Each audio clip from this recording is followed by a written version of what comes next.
It's great. It's a great opportunity, and we got a good team coming back. We finished 5th last year in the country.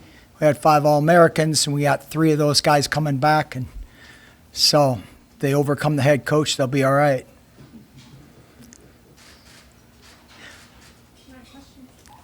Coach, those numbers you just ran off.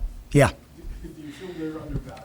Like number 5 in the country, sitting here in the middle of Nebraska, 5 All-Americans. That's a heck of a run. Yeah, well, I think, the last 4 years, facts don't lie, the wrestling is the 3rd most viewership in the Big Ten Network behind football, men's basketball. So wrestling is a pretty big deal in the Big Ten, right?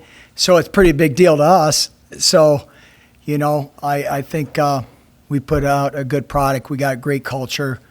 And actually, before I forget, we're going to honor Jordan Burroughs on November 4th at our wrestling match against North Dakota State, and on the next day at the football game against Minnesota. So, Jordan, if you didn't know, a month ago in September in Belgrade, Serbia, he won his 7th World Olympic title. So he's 6-time world champ, Olympic champ in 2012, and he's the winningest wrestler of all time in American history. So he's a pretty accomplished guy, and Jordan and his wife Lauren are going to come back for that weekend. We have alumni. We have over 50 alumni coming back for North Dakota State, and so it'll be great. Who have you seen step up in leadership roles? Losing 5 super seniors kind of breaks that. Who have you seen step up? Well, it's interesting, right? Super seniors. Now I got super senior at 25. Liam Cronin, who's a 6th-year guy, wrestled for us 2 years ago, redshirted last year. He was injured early in the year, so we had the opportunity to redshirt him. So a lot of experience there with Liam. Boo Dryden is one, probably 4 guys at 133. Boo Dryden's a 6th-year guy, too. So he's seen it all. Kyle Berwick transferred in from Wisconsin at 133. We have our starter back, Dom Serrano, and Alex Thompson. So we have a lot of competition at 133. We have a young man, Brock Hardy, who's probably no one knows of, but he was one of the top recruits about 4 years ago. Went on his Mormon mission for 2 years, came back during COVID. That was a nothing year. Redshirted last year behind C.J. Redd and a 22-year-old freshman. And he's really good. He's really good. So we have guys like that. I think that a lot of people haven't. Every team might have that same scenario, but I think Brock's a little bit different. But with Ridge Levitt coming back, Peyton Robb coming back, and Mikey Lavarola, those 3 guys, that core of guys are pretty stout. Peyton has 2 years left, Ridge has 2 years left, and Mikey is a senior next year. So at heavyweight, we're going to have Cale Davidson. He's a 6th-year guy, so a lot of experience. And so with that, just keep them sharp and keep them hungry. So, yeah, we're pretty excited about it, but a lot of great competition. North Dakota State, I know, has, I think, 8 out of their 10 starters are ranked in the top 30. So it's a good marker to see where we're at and push forward. Lavarola is a 4-time All-American. Yes. Seems like he's been here a while. Yeah. What do you do to get his game to go to the next level? Or how do you continue to challenge a guy that has spent so much time in the wrestling room? Yeah, it's interesting question as far as last year, all these teams, Iowa and Michigan, they had guys 2 or 3 years older than Mikey. The Olympic redshirted, I'm not sure, but Mikey's a relatively young 6th-year guy, but he's really hungry. He's really hungry he wants to be a national champion. He wants to leave this place as the national champion, and he's got a tough guy in the conference, Carter Shirachi, who's a 2-time national champ in front of him. So he's got a tall task in front of him, but he's really, really hungry for that that challenge, and he's really looking forward to it. So I think that drives people, just people that are, you might not be ranked, Peyton Robb, we think he's best 157, but I think he's ranked third or fourth. I don't look at rankings much.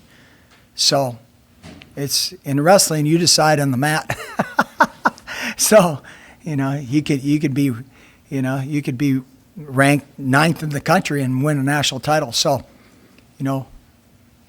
that's a great part of it. There's a lot of intangibles, like in any sport, and we really try to focus on the intangibles and separate ourselves from other teams. And so we have a great group of kids that just buy into that, and we got good culture, and we've recruited well, and we're pretty fortunate that way. Coach, what is it you mentioned some of those teams, Michigan, Iowa, Minnesota, you Yeah. guys. To be Penn State. successful in Penn State. To be successful in the Big Ten in wrestling, what does it take? Well, you got to have tough guys and guys that are very resilient, because it's every week, right? Is that volleyball? I'm knowing John's doing, Mickey is dealing with the same. You have to have mentally tough guys, and that mentally toughness is about being consistent. Anyone could look great one game or one match. It's about being consistent each and every day. So we really challenge our guys in the room to give that effort, have that mentality, and then just grow with the mentality, right? And so easier said than done. It's a constant battle, just keeping guys thinking next level, not down here, not in kindergarten level. You got to be thinking higher level. And so, it's a fun challenge, but it's always out there. Penn State's won 9 out of 11 national titles. All right, there. It's puts Nick Saban in the back seat, right? That's big. So when you go into their place and you're in a battle. You go to Iowa, Carver Hawkeye is 15,000. They sell out every match, 15,000. So it's a big deal to them. We go there this year, so we can't wait to go there. So it's looking forward to that. Getting back to Jordan Burroughs real quick, the fact that he's already reached the pinnacle of this sport, keeps coming back for more. I mean, what does that say about him character-wise? He's amazing. He's a pro in every instance. He's the most popular wrestler in the world. I mean, he wrestled an Iranian wrestler. I was there in Belgrade. He wrestled an Iranian guy. The Iranians were cheering for Jordan. They just love him. The world loves him, because there's just the spirit that he competes with, how he carries himself, his integrity, his character. And they've seen Jordan lose a few times, but mainly it's all about winning and coming from behind and pulling matches out. And, just that's what people respect, that he's a tremendous competitor. And he just carries himself with he's humble and carries himself with great respect for other people. The fact that he's a few years removed from Nebraska now. Yeah. Do you think he still provides motivation to your current team at all? Oh, yeah, absolutely. So we did a thing with our alumni and reached out to alumni. And our alumni wrote some of the guys on our team. And so we just paired them up with different alumni around there, around the country, and different occupations, and kind of matched our guys up with them and personality-wise. And oh, yeah, he stays well connected to the team, texts a lot of our guys on some fantasy football teams. They were talking about it before practice this morning. So, oh, yeah, he stayed very connected to our program, and he really has a great effect. Loves the Huskers, loves all the sports, talks about Husker football all the time, and oh, yeah. How have you seen some of the freshmen like Cameron Graham adjusting to a collegiate wrestling room now? Hard. It's tough. It's guys like Logan Valador, young man from California, and Cameron Graham, and those guys. It's Hayden Mills, young man from Kansas. They're doing really well. Jacob Van D. So a new rule for NCAA wrestling in our sport is they can compete 5 times. Freshmen can compete 5 times. without affecting their eligibility. So we're going to take some freshmen. I know early on we have our first match November 4th, and then we're not home again until January. And so we're gonna be out east in November 12th and November 19th, and we're going to take some freshmen out to get them see what they're all about, right? So it's tough as a freshman in a college room. You know, people are bigger, stronger, and all your moves don't work, and then you start doubting yourself. So it's renewing your whole, golly, I'm not good, and so it's not an easy transition, but they're figuring it out, and people have before, and it's not easy though. They need some pats on the back, right? Yeah. Have you seen a different version of Ridge this offseason after that run in the national title in the spring? You know, one thing with Ridge Levitt, he's very even keel. He's just he knows there's more out there for him, and he's still hungry and very motivated. And our guys had a great off season, and Ridge was one of those guys that really put a lot of work in, a lot of time. So yeah, it's really good. Excited. Yeah. Anything else for Coach?